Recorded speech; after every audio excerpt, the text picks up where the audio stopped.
जैसे कोरोना कहाँ हम लोग को दिखता था, अचानक किसी को हुआ कोरोना मर गया यहाँ पे, तो वही होता है यहाँ पे। अगर गामा रेज लग गया तो पता ही नहीं चलेगा वो क्या हो गया। तुम हमारे लिए खड़े रहोगे तब तो हम तुम्हारे लिए खड़े रहेंगे। इंटरनेशनल रिलेशन में हमेशा याद रखिएगा, ना कोई हमारा परमानेंट दोस्त, ना हमारा कोई परमानेंट दुश्मन। इजराइल अपने दुश्मन को ईरान की धरती पे मराया। वो इस होटल में वेट कर रहा था, इस होटल में। ऐसी कोनवा वाला कमरवा इनको बड़ी पसंद था कि बड़ी अच्छा व्यू आता है यहाँ। हमारा मिसाइल ढाए दे, किसी पे बम रख दिया था, मिसाइल नहीं पहले ही से बम रखवाया था। परमाणु बम इतना खतरनाक क्यों होता है? अरे भैया 27 लाख केजी कोयला के बराबर एनर्जी है। आप अपने ही जिला में 27 लाख केजी कोयला छींट दीजिए और उसमें माचिस मार दीजिए, देखिए आपका शहर उड़ा देगा पूरी तरह से। वही तो काम ये कर रहा है, बस उसमें कम ही मात्रा में उतना स्टोर है एनर्जी यहाँ पर, इसलिए ये इतना महंगा बिकता है यूरेनियम। हालांकि कोई इसका रेट अभी तक नहीं खोला है। अब इसी यूरेनियम को रख के भड़का दिया जाता है, ब्लास्ट करता है, तो इसमें से इतनी हाई मात्रा में ऊर्जा निकलती है, इतनी ज्यादा कि इंसान वेपराइज हो जाता है, भाप बन जाता है, इंसान भाप बन जाता है। इतनी भयानक इससे ऊर्जा निकलती है और इससे दूर दूर तक इसका जो रेडिएशन होता है, हवा बहा के इसके धुआं को ले जाएगी, रेडिएशन को ले जाएगी, बाकी जगहों पर कैंसर होकर लोग मर जाएंगे यहाँ पे। इससे रेडिएशन से बचने के लिए पोटेशियम आयोडाइड की गोली खाई जाती है। हालांकि क्वेश्चन पूछा था कि कौन से जानवर पे रेडिएशन का असर नहीं पड़ेगा जिसकी त्वचा काइटिन की बनी होती है, जैसे कॉकरोच। कॉकरोच के अगर मान के चलिए इसी मोहल्ले में परमाणु बम गिरा तो इस मोहल्ला का मर जाएगा, लेकिन अगर 10-15 किलोमीटर दूर गिरा है, हम लोग अगर देख भी लेंगे ना तो उसके रेडिएशन से हम मर जाएंगे, लेकिन कॉकरोच नहीं मरेगा यहाँ पर। ठीक है, अब परमाणु बम को, ये शकल है परमाणु बम का, इसको जमीन पे फोड़ेंगे तो उतना खतरनाक नहीं होता है, क्योंकि जैसे जमीन पे फोड़ेंगे ना, इससे निकलने वाली हानिकारक गैस, इससे निकलते सबसे ज्यादा क्या होता है, प्रॉब्लम क्या आता है परमाणु बम फटता है तो यहां पर इसमें सबसे बड़ा जो प्रॉब्लम आ जाता है, इससे एक्सरे निकलने लगता है। और ये एक्सरे जो निकलता है लगभग 250 रोंटजन पे निकलता है। एक्सरे का मात्रक होता है रोंटजन, 250 रोंटजन पे एक्सरे निकल जाता है, जो बहुत खतरनाक होता है। हम लोग जो एक्सरे कराते हैं वो लगभग 6 रोंटजन 10 रोंटजन इस तरह से होता है। 250 रोंटजन पे कोई बचेगा नहीं, पूरा मांस फाड़ के निकल जाएगा। और इसके बाद इसमें से गामा रेज निकलती है, गामा रेज। अब ये गामा रेज जो होती है ये इतनी घातक होती है कि हमारी कोशिकाओं को मारने के लिए गामा रेज का यूज किया जाता है। बहुत हल्की मात्रा के गामा रेज का यूज जिस एरिया में कैंसर होता है उसे मारने के लिए किया जाता है कि कैंसर मर जाए, लेकिन इतना हाई पावर का इसमें से गामा रेज निकलता है कि पूरी शरीर मर जाती है यहाँ पे। तो ये दो ही खतरनाक रेडिएशन होती है। और सबसे ताज्जुब की बात यह है कि ना हम लोग गामा रेज को देख सकते हैं, गामा रे भी हमें नहीं दिखाई दे सकता है और ना ही हमें एक्सरे दिखाई दे सकता है, तो हमें दिखेगा ही नहीं, अचानक आर पार होकर मर जाएगा आदमी यहाँ पे। यही खत्म। जैसे कोरोना कहाँ हम लोग को दिखता था, अचानक किसी को हुआ कोरोना मर गया यहाँ पे, तो वही होता है यहाँ पे। अगर गामा रेज लग गया तो पता ही नहीं चलेगा वो क्या हो गया, और 10-15 दिन बाद, एक हफ्ता बाद आदमी मर जाता है। तो परमाणु बम एक तरह का विस्फोटक घातक नहीं होकर यह एक प्रकार का प्रदूषण है, जिसे नाभिकीय आपतन कहते हैं, न्यूक्लियर फॉलआउट कहते हैं। इस जमीन पे अगर पटका गया तो इसके जितने रेडिएशन है हानिकारक, उसी मोहल्ले में, घर द्वार, गली कुची में भर जाएगा और दूर तक खतरनाक इसका असर नहीं जाएगा। इसलिए जब भी परमाणु बम को ड्रॉप किया जाता है तो इसमें एक डेटोनेटर लगाया जाता है, और वो डेटोनेटर हाइट को नापते रहता है, बैरोमीटर से सेट रहता है कि जब वो 600 मीटर की ऊंचाई पर शेष रहता है तो इसी ऊंचाई पे ब्लास्ट किया जाता है। कभी भी जमीन पे ले आके परमाणु बम को नहीं ब्लास्ट किया जाता है। तो जापान और हिरोशिमा पे भी जो गिरा था वो 600 मीटर की हाइट पे गिरा था, ताकि मैक्सिमम तबाही हो सके और उसका रेडिएशन पूरे चारों ओर फैल जाए, और इसका असर 30,000 साल तक रहता है। ये नहीं कि आज परमाणु बम फूट गया तो कोई दिक्कत नहीं, इसका असर रहेगा 30,000 साल तक। बहुत बुरा असर रहता है, उस एरिया के जीन, जेनेटिक्स, सारी चीजों को चेंज कर देता है। अब इसी को बनाने में लगा हुआ है ईरान। अब इंटरनल खबर है कि ईरान ये बना चुका है। जैसे भारत भी परमाणु बम बहुत पहले बना लिया था, लेकिन उचित समय नहीं आ रहा था परीक्षण करने की, पॉलिटिकल क्लियरेंस नहीं मिल रही थी। अटल बिहारी वाजपेयी के समय तो पूरी तरह से पॉलिटिकल क्लियरेंस मिल गया। उसी तरह ईरान लगभग बना चुका है, और इसके बनाने में हेल्प किया है तो रूस ने हेल्प किया है, क्योंकि रूस को पता है कि अगर ईरान चला गया तो फिर रूस के लिए खुला समर्थन करने वाला कोई देश नहीं आएगा, क्योंकि भारत बैलेंस करके चलता है, चीन को दुनिया से मतलब ही नहीं है। तो ईरान और ये बैलेंस, इसको रखना जरूरी है। अब ये ईरान अगर परमाणु बम बना भी लिया है तो उसका सबसे बड़ा दुश्मन इजराइल है। अब इजराइल के पास आयरन डोम है, अगर ये मिसाइल में भर के मारेगा भी तो इजराइल मार के गिरा देगा। तो इजराइल की एक कमजोरी, वो हाइपरसोनिक मिसाइलों को नहीं मार पाता है। हाइपरसोनिक मिसाइलें बहुत तेज गति से चलती हैं, उसे मार नहीं पाता है। तो रूस ने हाइपरसोनिक मिसाइल भी थमा दिया है ईरान को। अब ईरान कैसे कंफर्म करे कि वो हाइपरसोनिक मिसाइल सही में काम कर रहा है कि नहीं, या फिर इजराइल पे मारा और इजराइल उसे काउंटर कर पा रहा है कि नहीं।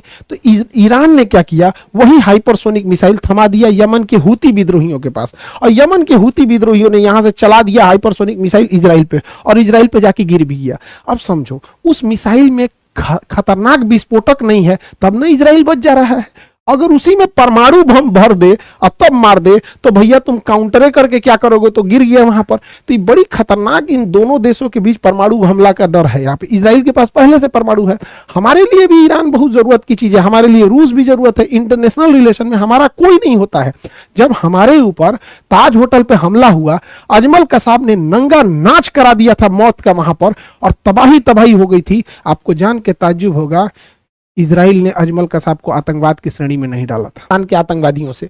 तो इंटरनेशनल रिलेशन में ये मायने नहीं रखता है ना कि सामने वाला क्या है, हमारा इंटरेस्ट क्या है, ये मायने रखता है। अब जान के ताज्जुब होगा, पूरी दुनिया अजमल कसाब को आतंकवादी मान रही थी, इजराइल नहीं मान रहा था, अभी माना है वहां पर।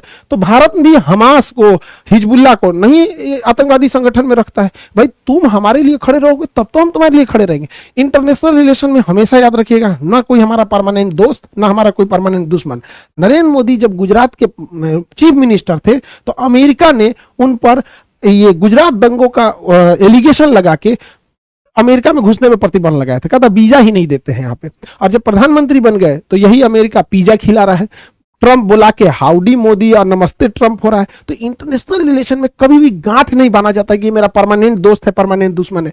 ईरान का सबसे अच्छा अगर कोई दोस्त था तो खोमैनी से पहले इजराइल ही दोस्त था उसका सबसे अच्छा।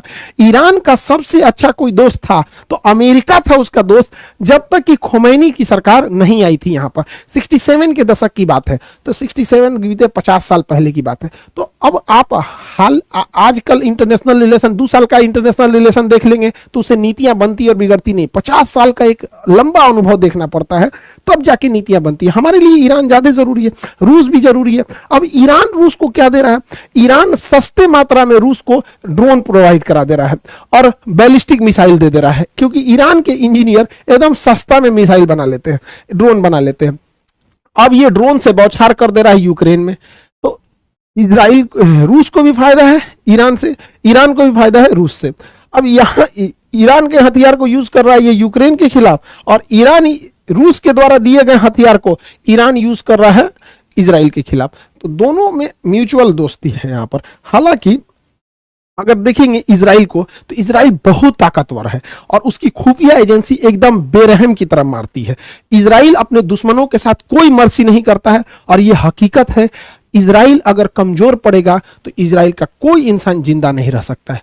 इजराइल को जिंदा रहने के लिए ऑक्सीजन नहीं, युद्ध करना पड़ता है, वरना अरब देश उसे छोड़ेंगे नहीं। यह हकीकत है यहाँ पर। अरब देशों ने यहाँ पे तो कहीं दोनों साइडों से मानवता का ध्यान रखा जाता है, किसी एक साइड से नहीं। युद्ध अगर सेना के, जैसे अजमल कसाब आया, हम लोग को इस बात से तकलीफ है कि तुम आतंकवादी के रूप में आके होटल में गोली चलाया। पाकिस्तान की सेना को खुला निमंत्रण देते हैं, युद्ध करना है, आ जाओ लड़ लो, युद्ध करना। युद्ध से कौन भागा है? 1971 में लड़े थे, 93,000 भागे थे, 99 में लड़े। तो बात यहां यह है कि सेना युद्ध करे और सेना सेना के बीच में सिविलियन की कैजुअलिटी ना हो। लेकिन युद्ध जब हो जाता है तो ये सब कुछ मायने नहीं रखता है यहाँ पे।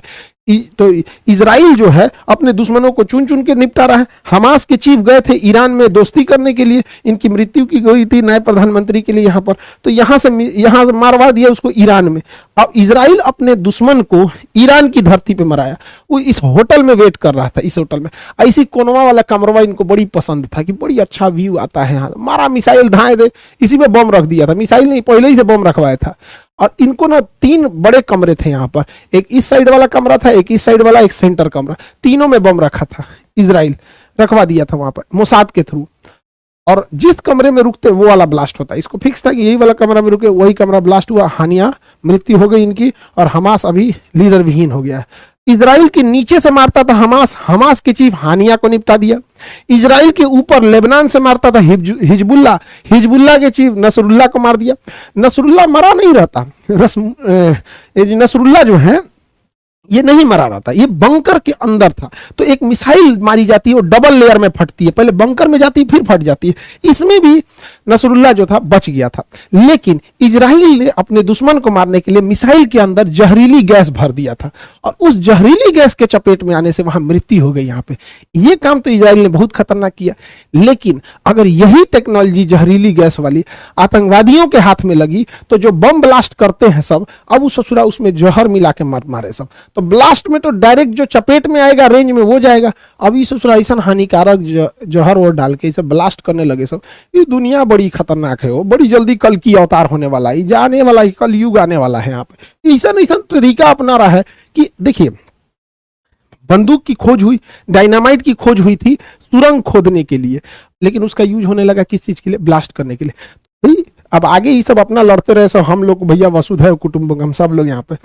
ईरान इजराइल अपने दुश्मन को तो निपटा ही रहा है, नीचे निपटा दिया हमास को, ऊपर निपटा दिया हिजबुल्लाह को, अभी मिसाइल मारा यमन के हूती विद्रोहियों के। तो अभी ये कई सारी चीजें हैं। तो अभी इस वीडियो का मेन उद्देश्य जो है वो ईरान के परमाणु कार्यक्रम को समझना है। अभी हम लोग नेक्स्ट वीडियो में भले समझेंगे लोग कि एक्सिस ऑफ रेसिस्टेंस क्या था, और कहां कहां से ईरान अपने जो प्रॉक्सी वार क्या होता है, कैसे कैसे प्लान करता है, हूती कहां से आए, सब ये सब को हम लोग अलग समझेंगे। अभी यहां समझते हैं। अब देखिए, ये रूस जो है और ईरान, ये दोनों आपस में साथ आ गए हैं सब।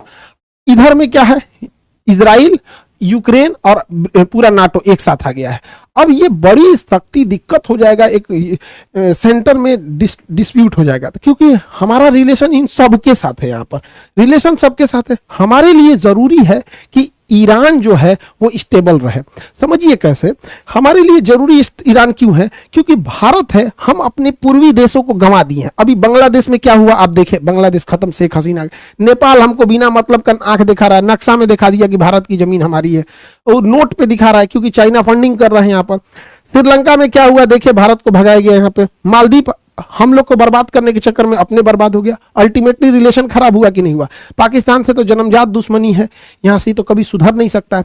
अब म्यांमार में तख्ता पलट हो गया है, क्योंकि म्यांमार की जो प्रधानमंत्री थी आंग सान सू की, वो भारत के फेवर में थी, उनको तख्ता पलट करके भगा दिया। बांग्लादेश की प्रधानमंत्री शेख हसीना, उनका तख्ता पलट करके भगा दिया। रीजन जानते हैं क्या? भारत एक सड़क बना रहा था यहां से लेके कोलकाता से होते हुए, और ये सिंगापुर तक सड़क जा रही थी। कितना डेवलप हो जाता ये हमारा पूर्वोत्तर भारत। हम भारतीय अपने उत्तर भारत के राज्यों के साथ सौतेला व्यवहार किए हैं। हद तो तब हो जाता है जब उन्हें कई लोग चाइनीज बुलाने लगता है, जबकि वो लोग हमारे अभिन्न अंग है। उन्होंने ओलंपिक्स में हमारे लिए मेडल लाए हैं, आज भी वो हमारे लिए सिक्योरिटी के हिसाब से बहुत जरूरी है। तो ये सड़क बन जाती तो डेवलप होता, लेकिन वहां क्या हुआ? तख्ता पलट करके बंद हो गया। अब देखो हम लोगों के लिए चाइना यहां से एक सड़क लेके आ रहा है, सीपीईसी सड़क, और यहां पे उसने बना दिया है ग्वादर बंदरगाह। अब यहां से चाइना की एक्सेस हो गई है। पहले चाइना को डर लगता था कि चाइना को इधर से जाना था, अब वो इधर से जाएगा ही क्यों? यहां से अरब देशों से व्यापार करेगा, यहां से घुस जाएगा। तो इसको काउंटर करने के लिए हम लोग ने ईरान का चाबहार बंदरगाह लिए हैं। अब ईरान का चाबहार बंदरगाह लिए, इसी बंदरगाह से हम रेल लाइन लेके अफगानिस्तान में पहुंच सकते हैं, ताकि पाकिस्तान को काउंटर किया जा सके इस सड़क को। और हमने अपने एयरफोर्स का एक फारखोर एयरबेस रखा है तजाकिस्तान में, और यही तजाकिस्तान में हम अपने एयरबेस पे पहुंचने के लिए यही रास्ता है। इसलिए ईरान का स्टेबल रहना जरूरी है। इसी ईरान के रास्ते से हम लोग ऊपर की ओर रसिया जा सकते हैं, और यहां से हम लोग इस डायरेक्शन में जा सकते हैं। यहाँ पे तो हमें सस्ते मात्रा में तेल देता है पेट्रोलियम ईरान, और ईरान हमारे रुपया को भी एक्सेप्ट कर लेता है। अब अमेरिका का अगर इंटरवेंशन इधर हो जाएगा, इजराइल का हो जाएगा, तो सोचिए क्या होगा? वही हाल होगा जो सीरिया तबाह हो गया, इराक तबाह हो गया, अफगानिस्तान तबाह हो गया। हमने अरबों खरबों रुपया अफगानिस्तान में लगाए, अमेरिका यहां से छोड़ दिया गया, आतंकवादी भर गए सब यहाँ पे। आज इराक में कोई नहीं जा रहा है। तो हमारे लिए ये रास्ते हैं। हालांकि हम लोग ने एक अल्टरनेटिव रूट निकाला है, लेकिन अभी ये नया नया है, कोई रूट अभी तो बना भी नहीं है। ये रूट बनते बनते टाइम लगेगा यहाँ पर। तो हमें दूसरे की लड़ाई में हमें अपने इंटरेस्ट को ज्यादा ध्यान देना है। यही इंटरनेशनल रिलेशन का मुख्य उद्देश्य होता है कि हमें अपना रिलेशन, हमारा नेशनल इंटरेस्ट कहाँ जा रहा है। क्योंकि अगर मरेगा तो ईरान गया तो हमारे लिए पेट्रोलियम की रेट सर पर चढ़ जाएंगी यहाँ पर।